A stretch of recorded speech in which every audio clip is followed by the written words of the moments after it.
ہمارے نمازی بھائی جو ہیں وہ جب کوئی خاتون گزرتی ہے تو وہ ایسے پوری گردن گھما کے دیکھیں گے جیسے کبھی خاتون نہیں دیکھی. اور ہمارے یہاں کیا ہے، وضو جلدی جلدی جلدی جلدی آئے آئے آئے، کیا کر رہے ہیں، کیا ہو رہا ہے، کچھ چیز متوجہ ہی نہیں ہے، جلدی لگی ہوئی ہے. ایک ریس ہوتی ہے نماز میں، بس یہ دھن دھن دھن دھن دھن. قرآن میں آیت ہے کہ باقی ایسی ساری نمازیں منہ پہ دے کے ماری جائیں گی. تو وہ جو قبولیت کی شرط رسول اللہ نے بتائی کہ جس نے 2 رکعت نماز بھی اس طرح سے پڑھی.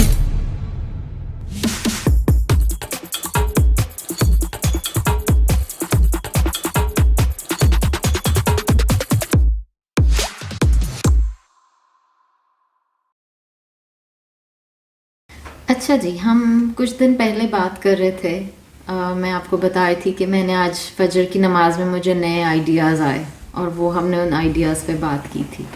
تو یہ میرے ساتھ پہلی بار نہیں ہوا، یہ میرے ساتھ اکثر ہوتا ہے کہ مجھے اپنی کھوئی ہوئی چیزیں میں نے کہاں رکھی ہیں وہ مجھے نماز میں خیال آتا ہے یہاں پڑی ہوئی ہے، اور وہاں پہ مل بھی جاتی ہے مجھے.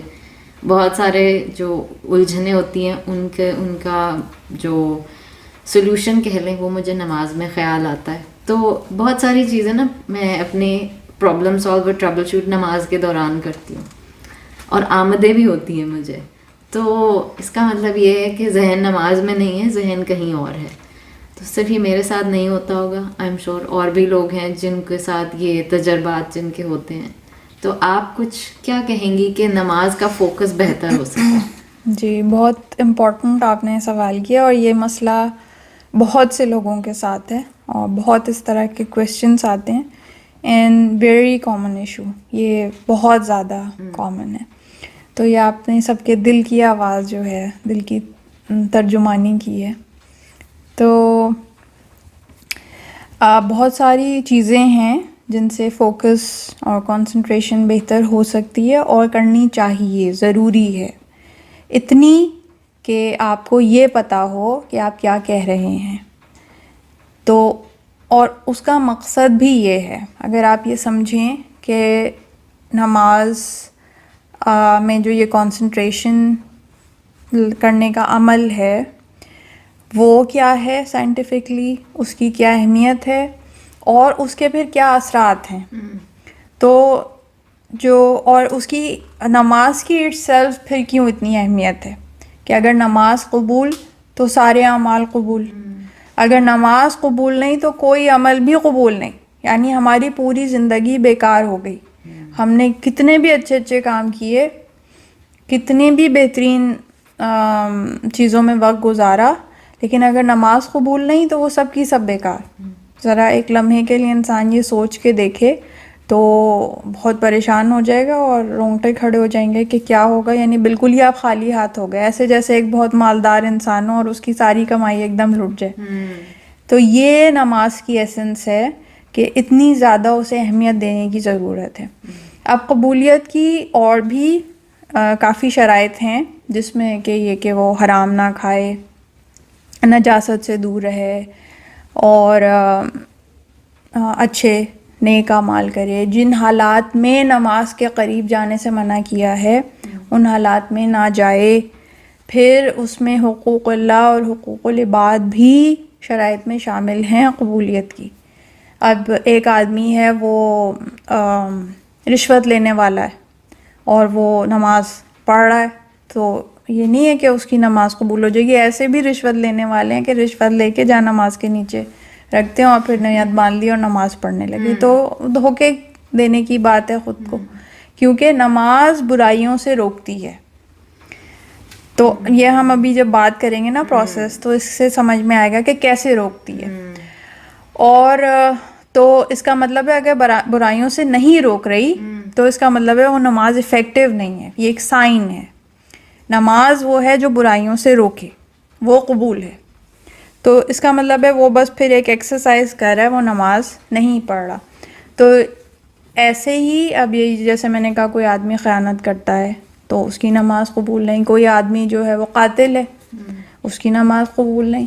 تو کوئی آدمی جو ہے وہ کسی کے حقوق غصب کر کے بیٹھا ہوا ہے تو اس کی نماز قبول نہیں. تو اس طرح اور بہت ساری کیٹیگریز احادیث میں بیان ہوئی ہیں جن کی نماز قبول نہیں ہے. تو وہ تو قبولیت کی اور شرائط ہیں، لیکن یہ کہ ایک عام انسان اس نے یہ تمام شرائط پوری کر لیں کہ وہ ایک اچھا مومن ہے اور وہ نماز پڑھ رہا ہے، تو اس میں ایک شرط یہ ہے کہ کم از کم کہ وہ جو کہہ رہا ہے اسے پتہ ہو کہ وہ کیا کہہ رہا ہے. تو اب جب اتنی زیادہ اہمیت ہے نماز کی کہ وہ قبول ہو تو سارے اعمال قبول ہوں گے، تو ایسا کیا ہے نماز میں جو اس کو اتنی اہمیت دی گئی؟ تو دیکھیے نماز جو ایک پروسیس ہے تو وہ ملتا جلتا پروسیس ہے اس طرح کے جو آج کل کی ماڈرن فارم میں جسے میڈیٹیشن کہا جاتا ہے، یا جس طرح جو مونکس ہوتے ہیں اور راہب ہوتے ہیں اور وہ بیٹھ کے دھیان کرتے ہیں، وہ پہاڑوں میں بیٹھے ہوئے ہوتے ہیں، وہ جنگلات میں بیٹھے ہوئے ہوتے ہیں، وہ ایسی جگہوں پہ بیٹھے ہوئے ہوتے ہیں اور وہ دھیان کر رہے ہوتے ہیں. تو وہ کیا کرتے ہیں اصل میں، ان کی ایکسرسائز ہے یا جو میڈیٹیشن میں جو ایکسرسائز ہے اس سب کا جو بیسک کانسیپٹ ہے وہ یہ ہے کہ وہ ایک چیز پہ فوکس کر رہے ہوتے ہیں. ان کا کوئی بھی فوکل پوائنٹ ہوتا ہے، ضروری نہیں وہ ظاہری ہو، ذہن میں بھی آپ بنا سکتے ہیں. اور کچھ کا یہی فوکل پوائنٹ ہوتا ہے کہ بس وہ اپنی جو سوچیں آ رہی ہیں انہی پہ صرف توجہ دیں کہ کون سی سوچ آ رہی ہے، کون سی سوچ جا رہی ہے، صرف اسی کو دیکھیں، آبزرو کریں. یہ بھی فوکل پوائنٹ بناتے ہیں. کچھ کینڈل جلا لیتے ہیں، اس پہ فوکس کرتے ہیں. کوئی اپنی بریدنگ پہ فوکس کرتا ہے. کوئی ڈفرینٹ نام ہیں وہ جپ رہے ہوتے ہیں، ان پہ فوکس کرتے ہیں. لیکن ان کا مقصد یہ ہوتا ہے جو سائنٹیفکلی پروون ہے کہ جب ہم کسی چیز پہ کانسنٹریٹ کرتے ہیں، کوشش کرتے ہیں کرنے کی، تو کچھ ٹائم تک کانسنٹریٹ ہوتا ہے، پھر دھیان بھٹکتا ہے، پھر اس دھیان کو پکڑ کے واپس لاتے ہیں، واپس کانسنٹریٹ کرتے ہیں. سارے مونک، سارے میڈیٹیٹ کرنے والے یہی کرتے ہیں. اس سے پری فرنٹل کارٹیکس جو ہے وہ مضبوط ہوتا ہے. کس سے؟ کانسنٹریٹ کرنے سے نہیں، یہ جو بھٹک رہا ہے اسے پکڑ پکڑ کے لانے سے. یہی بات امام خمینی نے اپنی کتاب آداب الصلاۃ، جو ان کی مشہور کتاب ہے، نماز کے آداب، اردو میں وہ ہے اور عربی میں آداب الصلاۃ، اور فارسی میں بھی موجود ہے، وہ انگلش میں بھی ہے، ساری زبانوں میں ٹرانسلیشن ہے. وہ ذرا مشکل کتاب ہے، اس کی لینگویج ذرا مشکل ہے ساری زبانوں میں، لیکن اس کا جو نچوڑ ہے اس کتاب کا وہ یہ ہے کہ انسان کا ذہن یا سوچ ایک پرندے کی مانند ہے. تو وہ پرندہ اڑ کے کبھی کسی ٹہنی پہ جاتا ہے، کبھی کسی ڈالی پہ بیٹھتا ہے، کبھی کہیں جاتا ہے، کبھی کہیں، تو وہ پرواز کرتا ہے. تو مومن کا یہ کام ہے کہ وہ اس کو پکڑ کے واپس لے کر آئے، اور وہ پھر اڑے گا، وہ پھر واپس لائے، وہ پھر اڑے گا، وہ پھر واپس لائے. ایک تو اس ایکسرسائز سے کہ جو وہ اڑ رہا ہے اور واپس لا رہے ہیں، اڑ رہا ہے واپس لا رہے ہیں، آپ کا پری فرنٹل کارٹیکس مضبوط ہوتا ہے. دوسرا یہ کہ جتنا آپ اس کو ٹرین کرتے ہیں اتنا لمبے ٹائم کے لیے آپ کو کنسنٹریشن حاصل ہونا شروع ہو جاتی ہے. شروع میں بہت بھٹکے گا، پھر آہستہ آہستہ وہ بہتر ہونے لگے گا.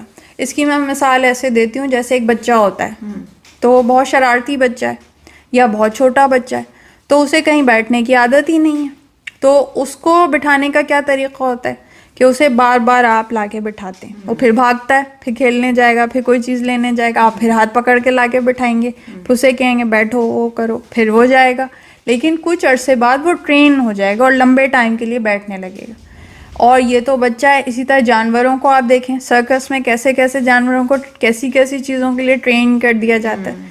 تو ایسے ہی انسان کا ذہن تو ان سب سے زیادہ لچکدار ہے، فلیکسیبل ہے، اور جسے آج کل نیورو پلاسٹیسٹی بھی کہا جاتا ہے، اور اس کی پوری ایک تھیراپی ہے جو دراصل یہی ہے کہ ان کے جو نیورونز ہیں آپ کے، اور کا جو برین ہے اس کی جو وائرنگ ہے اس کو اس طرح سے ڈیولپ کرنا، اسے اس طرح سے ٹرین کرنا.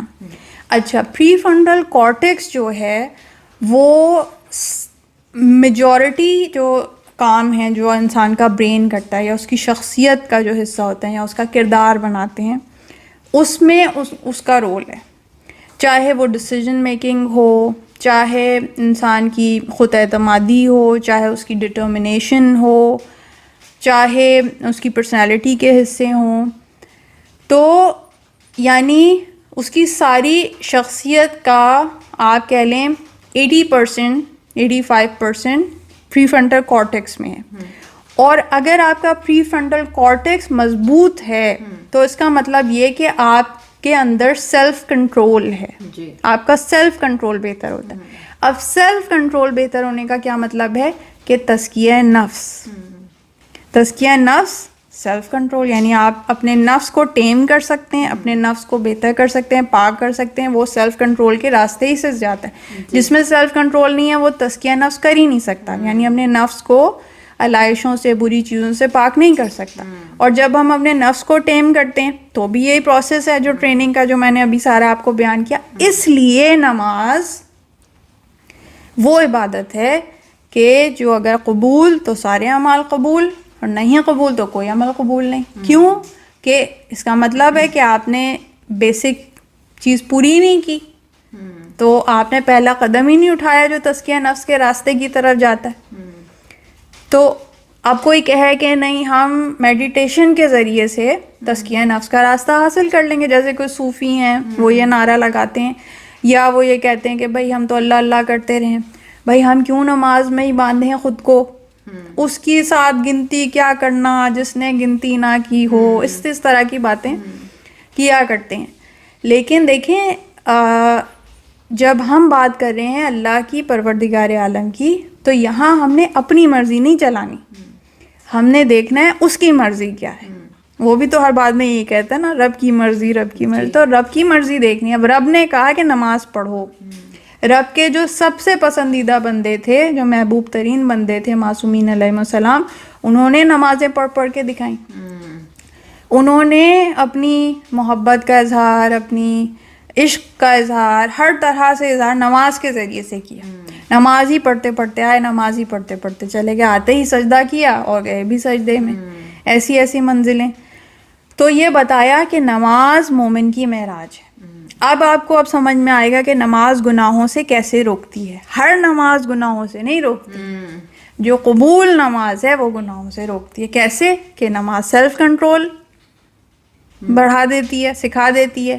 جب آپ کا سیلف کنٹرول بڑھ گیا اور نماز کی طرف, یہ ساری فلسفی آپ کو پتہ ہے, اور تزکیہ نفس آپ کو پتہ ہے, آپ تزکیہ نفس کریں گے خود بخود نماز آپ کے گناہ بخشواتی بھی چلی جائے گی اور چھڑواتی بھی چلی جائے گی. اور اب اس کی یہ بات اگر صرف میں کہوں تو پھر بھی آپ اسے کویسچن کر سکتے ہیں, لیکن اگر امام کہہ دیں تو مہر ثبت ہو جاتی ہے. کہ امام سے پوچھا کسی نے, چھٹے امام حضرت امام جعفر صادق علیہ السلام سے, کہ فرزند رسول نماز کی اتنی اہمیت ہے, اتنی افادیت ہے, اتنے مراقب ہیں, اتنے فضائل ہیں, تو یہ کیسے پتہ چلے ہمیں کہ ہماری نماز قبول ہوئی یا قبول نہیں ہوئی. تو اب دیکھیں کتنا مشکل سوال, یہ کون بتا سکتا ہے. میں یہ تو بتا سکتی ہوں کہ بھائی کیا طریقہ ہے, وہ بھی پڑھنے کے بعد, لیکن یہ میں بتاؤں کہ آپ نے جو نماز پڑھی وہ قبول ہوئی یا نہیں قبول ہوئی, یہ فتویٰ کون لگا سکتا ہے. تو دیکھیں وہ جو 2 رکعت نماز پڑھانے والا امام ہے وہ نہیں بتا سکتا, لیکن جو امام برحق ہے وہ بتا سکتا ہے. تو امام سے جب یہ سوال کیا, امام نے بے اختیار کہا یہ تو فوراً پتہ چل جاتا ہے, ادھر تم نے نماز تمام کی تو پتہ چل گیا, اور جو نمازیں تم پڑھ رہے ہو ان کے بارے میں جیسے جیسے پڑھتے چلے گئے پتہ چلتا چلا گیا کہ نماز قبول ہوئی یا قبول نہیں ہوئی. کہا کیسے, حیرت زدہ رہ گیا وہ امام, کیسے؟ تو کہا کہ یہ دیکھو کہ نماز پڑھنے کے بعد کون سی ایسی نیکیاں ہیں جو تم پہلے نہیں کرتے تھے وہ تم اب کرنے لگے, یا کون سے ایسے گناہ ہیں جو تم پہلے کرتے تھے اور اب تم نے کرنے چھوڑ دی. تو اب اگر نیکیاں بڑھتی چلی گئیں, گناہ کم ہوتے چلے گئے, تو نماز قبول ہوتی چلی گئی. تو یہ معیار ہے نماز کی قبولیت کا. تو یہ ڈائریکٹلی پروپورشنل ہیں چیزیں, یا ایک دوسرے سے بالکل اٹیچ ہیں, کہ قبولیت نماز کی گناہوں کے ساتھ انورسلی پروپورشنل ہے اور نیکیوں کے ساتھ ڈائریکٹلی پروپورشنل, اور یہ سائنس ہیں. صحیح.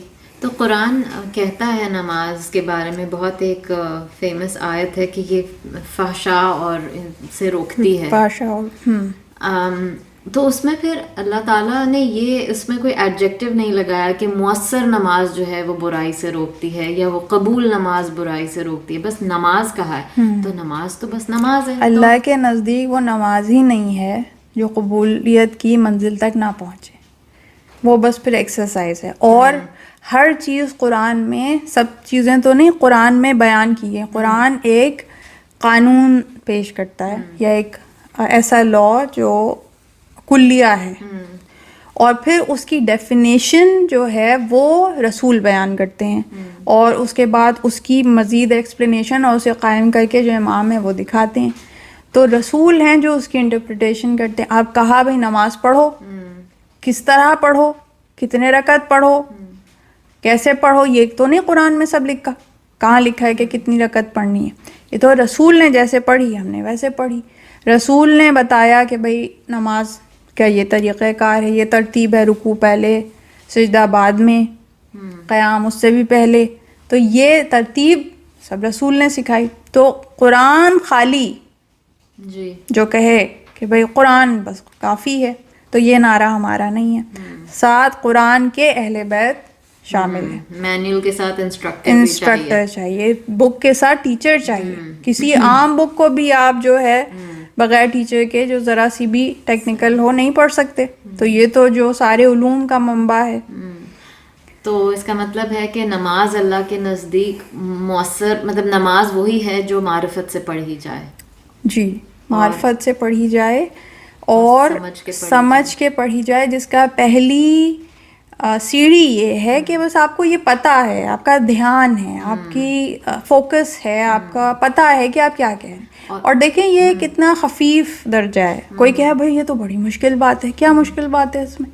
آپ جب کسی بچے سے بھی بات کرتے ہیں، اگر آپ اس کی بات دھیان سے نہیں سن رہے جی تو وہ بچہ جو ہے بڑا سیکھپا ہوتا ہے. اور اگر آپ ادھر ادھر باتیں کریں، بچہ آپ سے بات کرے، وہ آپ کا منہ پکڑ پکڑ کے اپنی طرف لاتا ہے کہ میری بات سنو. اور کبھی آپ نہیں سنتے تو وہ جھنجھلا جاتا ہے.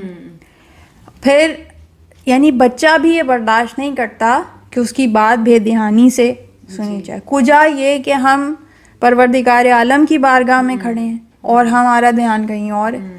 اچھا، پھر آپ جب ٹیلی فون پہ بات کرتے ہیں، آپ کتنے منہمک ہوتے ہیں کال میں کہ بچے آتے ہیں، آ کے پاس ورڈ کھلوا کے چلے جاتے ہیں ماؤں سے. جو کام ہوتا ہے چپس کا پیکٹ آ کے کھلوا کے چلے گی. جو ماں تھوڑی دیر پہلے کہی تھی بالکل نہیں کھانا، منع ہے، وہ بے دھیانی میں وہ سب کچھ کر لیتی. کیوں؟ اس کا پورا دھیان اس گفتگو کی طرف ہے جو وہ اس دوسرے آدمی سے فون پہ کر رہی، جو اسے نظر نہیں آ رہا. تو ایسے ہی پروردگار عالم سے گفتگو ہے مثال کے طور پہ، لیکن وہ اس سے بھی برتر ہے، اعلیٰ ہے اگر ہم اسے سمجھیں تو.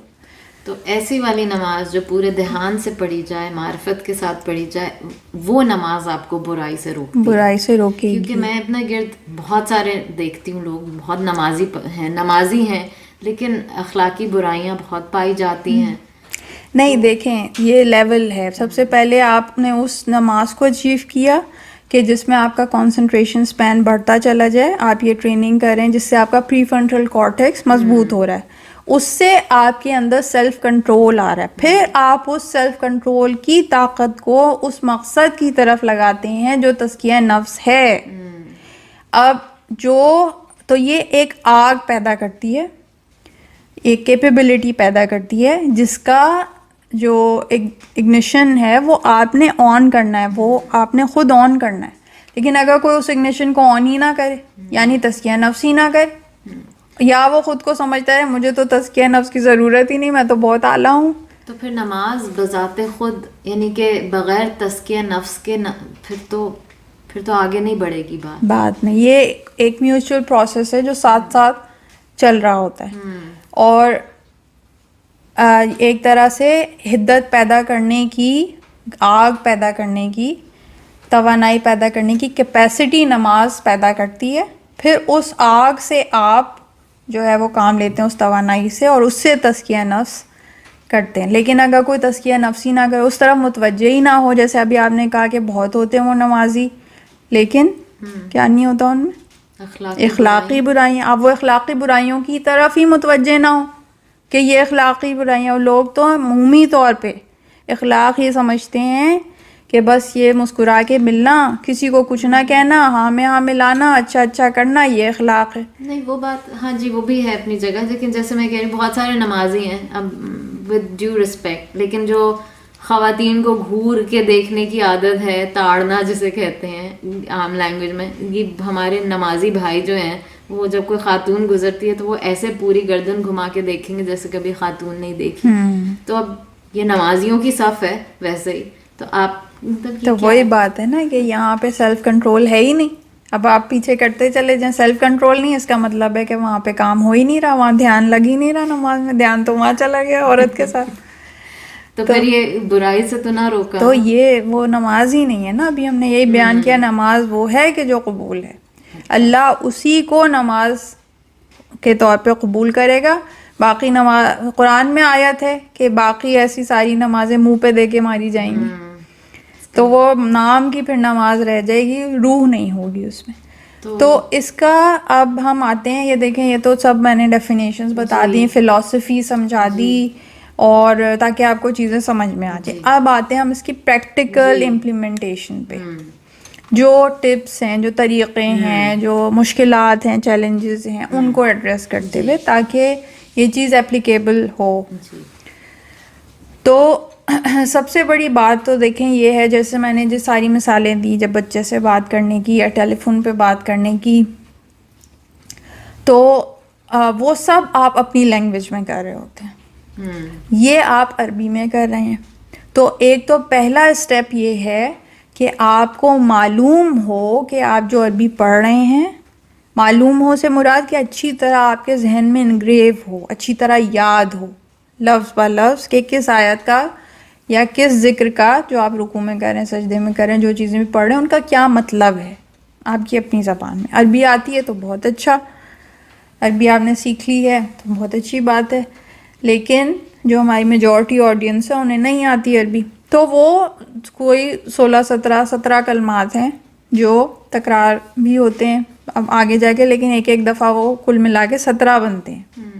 وہ یاد کر لیں، یاد تو کرتے ہی ہیں، ان کا ترجمہ یاد کر لیں کہ بھئی میں کیا کہہ رہا ہوں، جب میں الحمدللہ رب العالمین کہہ رہا ہوں تو اس کا کیا مطلب ہے.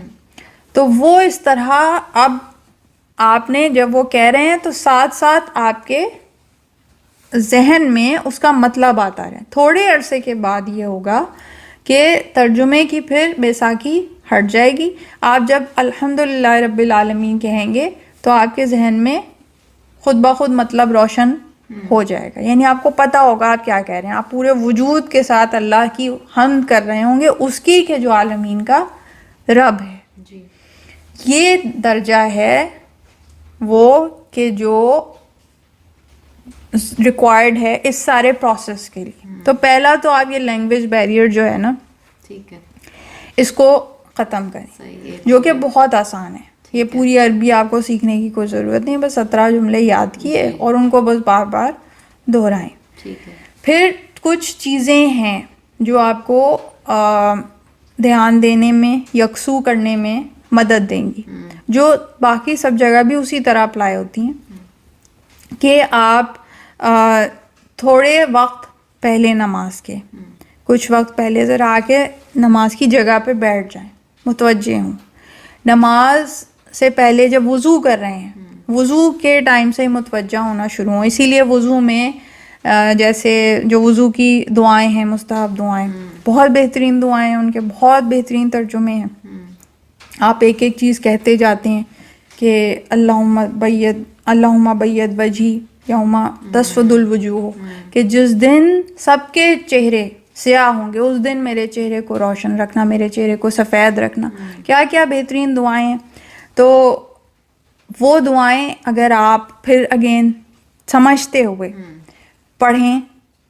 اچھا اب کوئی کہے بھائی میں تو یہ ساری نہیں یاد کر سکتا، حالانکہ آپ یاد کر لیں تو بہت اچھی بات ہے، لیکن اگر کوئی نہیں یاد کر سکتا تو آپ یہ کر سکتے ہیں کہ جو وضو کی جگہ ہے وہاں پہ وہ پرچہ لکھ کے لگا لیں، اور جب آپ وضو کر رہے ہیں تو آپ وہ کریں، اور ساتھ ترجمہ بھی لکھا ہوا ہو.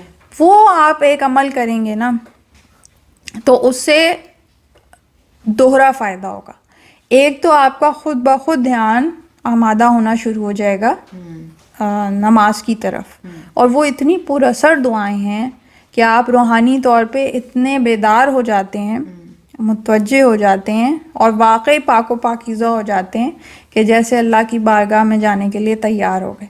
کیونکہ ان سب دعاؤں کا یہی مفہوم ہے کہ اس وقت کہ جب ہم تیری بارگاہ میں آئیں گے تو اس وقت کی تیاری، کہ جس وقت جب قدموں کا ہم وضو کر رہے ہیں تو کہتے ہیں کہ اس وقت میں ہمارے پیروں کو پل صراط پہ متزلزل نہ ہونے دینا. تو اس طرح کی بہترین دعائیں، ہمارا نام اعمال داہنے ہاتھ میں دینا، بائیں ہاتھ میں نہ دینا. تو یہ جب دعائیں آپ سب کرتے ہیں تو آپ بڑے متوجہ ہو جاتے ہیں. ایک تو یہ، اور پھر مولا علی فرماتے ہیں اپنے فرزند سے محمد حنفیہ سے کہ دیکھو بیٹا، جو مومن اس طرح سے وضو کرے اور یہ دعائیں پڑھے تو جب وہ وضو کرتا ہے تو جتنے وضو کے قطرے ٹپکتے ہیں ان تمام قطروں سے پروردگار عالم ملائکہ کو خلق کرتا ہے، اور وہ ملائکہ قیامت تک اس کے حق میں دعا اور اس کے لیے استغفار کرتے رہتے ہیں. تو دیکھیں کیسا ایک لامتناہی پروسیس ہے، اور کتنا آسان. یعنی عرش کے دروازوں کو کھولنا، خلق ہو رہے ہیں ملائکہ، کس قدر پاور ہے جو پروردگار عالم ایک مومن کو دے رہا ہے. تو یہ آپ نے جب کیا، ایک تو یہ بڑا مرحلہ ہے. اب ہمارے یہاں کیا ہے، وضو جلدی جلدی جلدی جلدی آئے کیا کر رہے ہیں، کیا ہو رہا ہے، کچھ چیز متوجہ ہی نہیں، آٹو پائلٹ پہ ہیں، آٹو پائلٹ. تو پھر اس چیز میں کیا اثر ہوگا؟ کھانے تک کو جو ایکسپرٹس ہیں وہ کہتے ہیں آپ دھیان سے کھائیں تو آپ کے اوپر اثر ہوگا. مائنڈ فلنس کا زمانہ ہے. تو جو آپ کو مائنڈ فل بنانے والی عبادت ہے وہی آپ مائنڈ فل ہی نہ کریں. تو پہلا تو یہ مرحلہ ہو گیا. پھر جب آپ نماز کی جگہ پہ آئے وہاں تھوڑی دیر بیٹھ جائیں، ذرا سی دیر. یہ نہیں میں کہہ رہی کہ بہت آپ کوئی مراقبہ کرنے بیٹھ گئے، 1 منٹ 2 منٹ جتنا بھی آپ کے پاس وقت ہے اس طرف متوجہ ہوں کہ میں یہ کیا کام کرنے جا رہا ہوں، میں کس کی بارگاہ میں کھڑا ہونے جا رہا ہوں. تھوڑا اس چیز کو محسوس کریں. خود بخود آپ کے اندر خشوع و خضوع پیدا ہوگا. آپ اپنی کیپیسٹی کو کہ آپ کتنے حقیر ہیں اور کس کی بارگاہ میں جا رہے ہیں وہ کتنا عظیم ہے، اس کی عظمت کو محسوس کریں. اور کتنی بڑی سعادت پروردگار عالم مجھے اس وقت نصیب کر رہا ہے کہ وہ میرا منتظر ہے کہ میں آؤں، مجھے بلا رہا ہے کہ اس کی بارگاہ میں آؤں اور بیان کروں اور وہ مجھے سنے گا. یعنی جو عشق کی منزلوں کو سمجھتے ہیں تو وہ تڑپتے ہیں کہ ہم کچھ کہیں اور جو ہمارا محبوب ہے وہ سنے. تو یہ 1-on-1 ٹائم ہے، 1-on-1. اور اس چیز کو جب جتنا محسوس کریں گے آپ خود بخود اپنی نماز میں جو ہے وہ اثر دیکھیں گے. اور یہ میں کوئی بہت نہیں کہہ رہی کہ لمبا کریں تو بہت ہی اچھی بات ہے. اچھا، پھر جب آپ نے یہ کیا پھر ہر رکن کو مستحکم صحیح طریقے سے انجام دیں، ٹھہر کے. یہ نہیں کہ جلدی لگی ہوئی ہے، ایک ریس ہوتی ہے نماز میں، بس یہ دھن دھن دھن دھن دھن. تو وہ کس لیے ہے؟ وہ شیطان آپ کے پیچھے لگا ہوا ہوتا ہے. شیطان دماغ میں یہ ڈال رہا ہوتا ہے کہ پتہ نہیں کیا دیر ہو جائے گی، یہ جو تم 2 منٹ نماز میں لگا رہے ہو، 5 منٹ لگا رہے ہو، کل 4 منٹ لگتے ہیں 4 رکعت نماز میں. اگر بہت ٹھہر کے پڑھیں آپ تو 4 منٹ نہیں دے سکتے آپ 24 گھنٹوں میں سے. اور کل ملا کے آپ کے 1 گھنٹہ بھی نہیں بنے گا، آدھا گھنٹہ بنے گا ساری نمازوں کو ملا کے دن کی. تو 24 گھنٹے میں سے آپ آدھا گھنٹہ نہیں دے سکتے.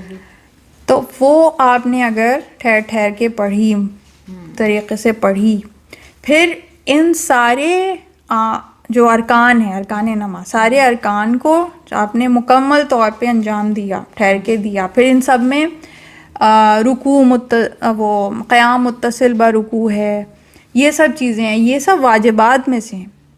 ان کو پورا کرنا ضروری ہے. اور یہ اسی لیے تاکہ آپ ٹھہریں. قیام متصل با رکوع دونوں طرف ہے، رکوع میں جانے سے پہلے بھی اور جب آپ رکوع سے اٹھے تب بھی. تو وہاں ٹھہریں. یہ نہیں کہ بس آئے اور رکوع سے ہی ڈائریکٹ سجدے میں. تو یہ کیوں ہے؟ اسی لیے تاکہ آپ تھوڑا سا توقف کریں. پھر آپ نے جو ہے ٹھیک ہے واجب یہ ہے کہ آپ نے سبحان ربی العظیم و بحمدہ ہی کہا ایک دفعہ، یا صرف سبحان اللہ ہی کہا، یہ کم سے کم ہے. لیکن مستحب یہ ہے کہ آپ اسے 3 دفعہ 5 دفعہ 7 دفعہ یعنی طول دیں. جی. ان تمام ارکان کو طول دینے کے اپنے کچھ فضائل ہیں، کچھ اثرات ہیں. وہ اگر آپ جانیں تو آپ کا دل چاہے گا کہ ہم کریں. جیسے فار انسٹنس، ویسے تو پورے کا اگر میں بیان کروں اس کے لیے الگ ایک پوڈ کاسٹ چاہیے، لیکن جیسے رکوع ہے، مجھ سے کسی نے سوال کیا تھا کہ بھئی ہم سجدے میں جاتے ہیں، سجدے کی اہمیت اور افادیت ہمیں پتہ ہے اور اتنی زیادہ اسے ہائی لائٹ کیا گیا، اور ہم ایک سجدے میں جا رہے ہیں، اس کے آگے ہم سجدہ ریز ہیں، تو وہ پیدا ہوتی ہے خود بخود ایک کیفیت، لیکن رکوع میں نہیں پیدا ہوتی. تو اس کے کیا وہ ہے امپورٹنس، یا کیا وہ ہے کہ ہم اس کو پیدا کر سکیں؟ تو دیکھیں، ایک تو یہ سمجھنا کہ رکوع میں جیسے کہا گیا جو اپنے رکوع کو طول دیتا ہے، جو طویل رکوع کرنے کا عادی ہے، اس کے رزق میں برکت ہوتی ہے، اس کا فشار قبر سے بچاؤ کا رکوع سبب ہے، رکوع میں طول دینا. عمر طویل ہوتی ہے. اب ان سب کے سائنٹیفک بھی اثرات ہیں کہ کیوں ہو رہی ہے، لیکن جو اصل چیز ہے کہ رکوع کو سمجھنا جیسے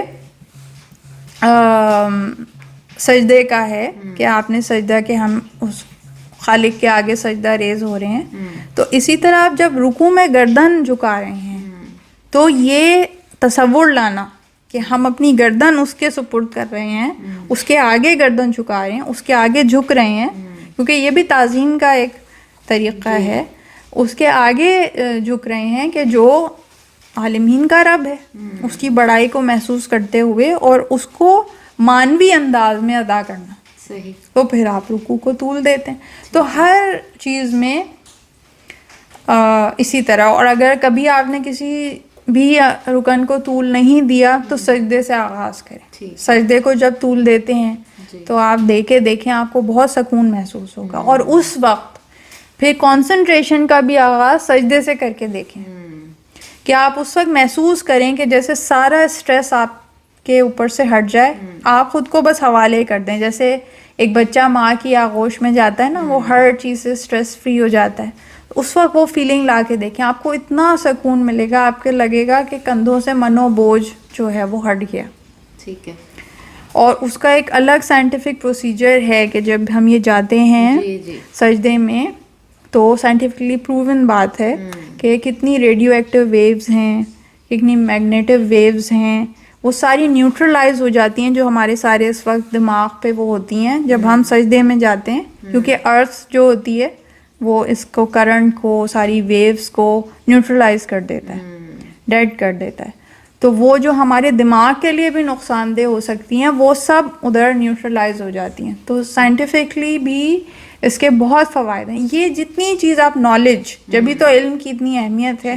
اور ایک عالم کی نماز ایک جاہل کی نماز سے، یا ایک جاہل کی نماز سے تو خیر عالم کی نماز کا کوئی کمپیریزن ہی نہیں ہے، لیکن ایک عام مومن کی نماز سے عالم کی نماز 70,000 گنا افضل ہے.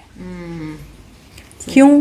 کہ وہ معرفت کے ساتھ ہے، وہ نالج کے ساتھ ہے، وہ پورے وجود کے ساتھ اپنی نماز پڑھ رہے ہیں. تو یہ چیزیں جب آپ نماز میں پیدا کریں گے تو خود بخود بہتری آئے گی. پھر یہ جو ارتکاز کا عمل ہے یہ ہوتا رہے گا، بار بار آپ کا ذہن بھٹکے گا. جیسے آپ نے الحمدللہ رب العالمین الرحمن الرحیم مالک یوم الدین یہاں تک آیا، آپ کا ذہن ساتھ تھا، پھر وہ نکل گیا، پھر آپ اسے پکڑ کے لے آئیں. جی بالکل. اور بہت ہی اگر آپ نے جلدی اثر چاہیے، یہ ایک آزمودہ نسخہ میں آپ کو بتاؤں کہ اگر آپ چاہتے ہیں کہ جلدی اثر ہو اور اثر ہو جو واقعی وہ ہے، تو اس کے لیے یہ کریں کہ جدھر بھٹکا ہے نا، اب جیسے نارملی تو یہ ہوگا کہ ایاک نعبد و ایاک نستعین پہ بھٹکا، اس آیت میں بھٹکا ہوا تھا، اس سے اگلی تک آپ کو یاد آیا، پکڑ کے لے آئے. تو آپ یہ کریں کہ نہیں، اس آیت کو دوبارہ پڑھیں. تو اس سے 2 فائدے ہوں گے. ایک تو آپ کا جو یہ کنسنٹریشن کا عمل ہے یہ کمپلیٹ ہوگا کہ آپ نے کوئی بھی ذکر جو ہے بغیر توجہ کے نہیں پڑھا. تو وہ جو قبولیت کی شرط رسول اللہ نے بتائی کہ جس نے 2 رکعت نماز بھی اس طرح سے پڑھی کہ اسے یہ پتہ ہے کہ وہ کیا کہہ رہا ہے تو اس پہ جنت واجب ہو جاتی ہے. ابھی وہ نماز تمام نہیں کرتا کہ جنت واجب ہو جاتی ہے. تو یہ ایک تو شرط پوری ہو جائے گی. دوسرا یہ ہے کہ جو دماغ کو بھٹکانے میں شیطان کا کام ہے نا وہ کام وہ کم کر دے گا, کیونکہ اس سے ہوگا کہ بھائی یہ تو جتنا میں بھٹکا رہا ہوں اتنا یہ اور پڑھ رہا ہے, اس کی نماز اور طویل ہو رہی ہے. تو اس وقت پھر وہ اپنا ہاتھ پیچھے کر لے گا کہ بھائی اسے تو ایسے ہی پڑھنے دو. ٹھیک ہے. تو اس کے بہت فائدے ہیں اور آپ پھر محسوس کرتے چلے جائیں گے. اور پھر صرف ترجمہ نہیں ہے, پھر آپ اس کو پورے وجود کے ساتھ پڑھتے ہیں, پورے محسوس کر کے پڑھتے ہیں تو اس کے اور زیادہ فائدے آپ کو حاصل ہوتے چلے جاتے ہیں. اور ایک آخری نقطہ جو آپ نے جس کا آغاز میں بات کی کہ اتنے خیال آتے ہیں اور گر کی باتیں بھی پتہ چلتی ہیں اور آمد بھی ہوتی ہے اور یہ سب, تو دیکھیں یہ سب کیوں ہوتا ہے. ایک تو ہے نا کہ بس ذہن بھٹک رہا ہے, ایک یہ کہ ادھر کیوں جا رہا ہے جو کام کی باتیں, یا یہ آمد سی ہو رہی ہے, یا ایسے ورڈز آف وزڈم جو ہیں وہ آ رہے ہیں. تو یہ اس پروسیس کی وجہ سے کہ وہ پروسیس آپ نے انیشیٹ کر دیا.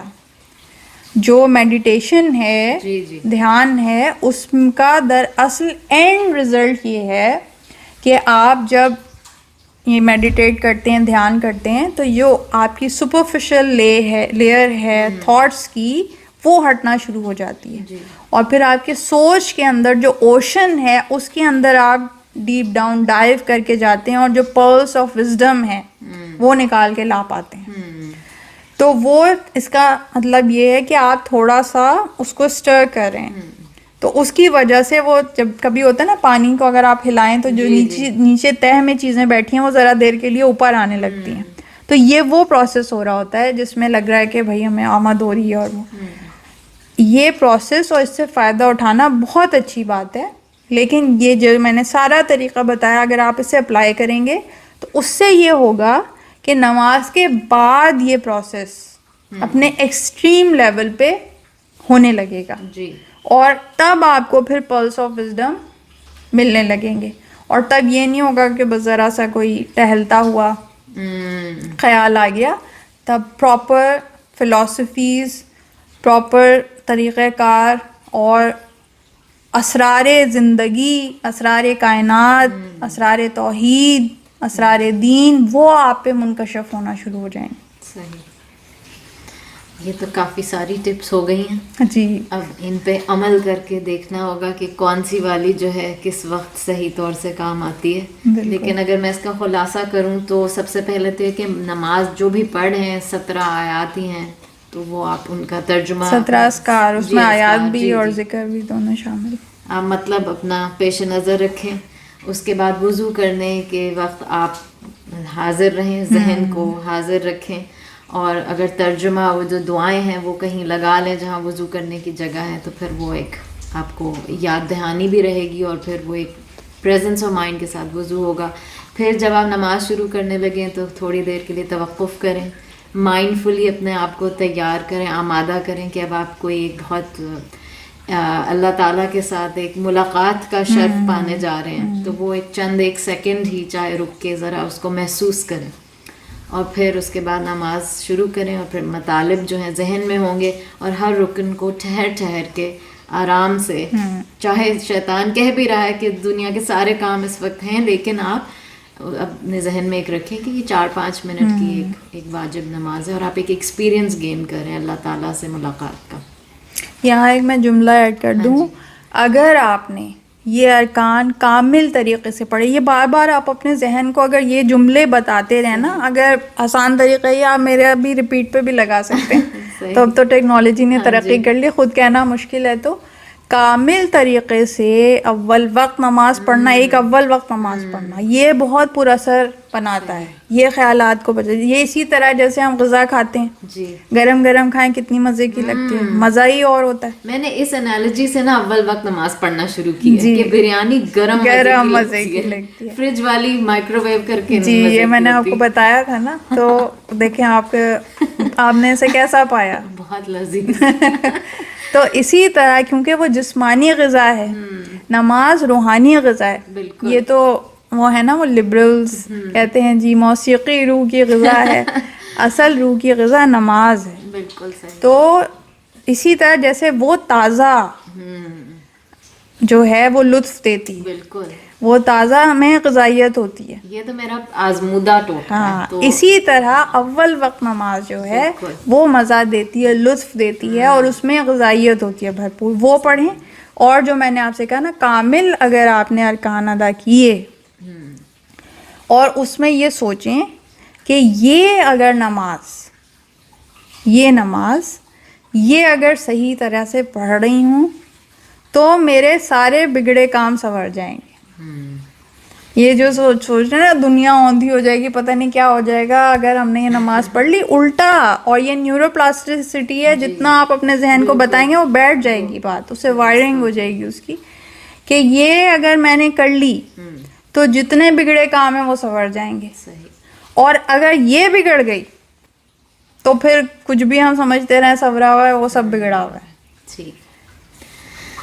تو جی اس آخری موتی کے ساتھ ہم اس پروگرام کا اختتام کرتے ہیں، اور پھر انشاءاللہ نئے موضوع کے ساتھ نئی گفتگو. ضرور انشاءاللہ. اللہ حافظ. اللہ حافظ.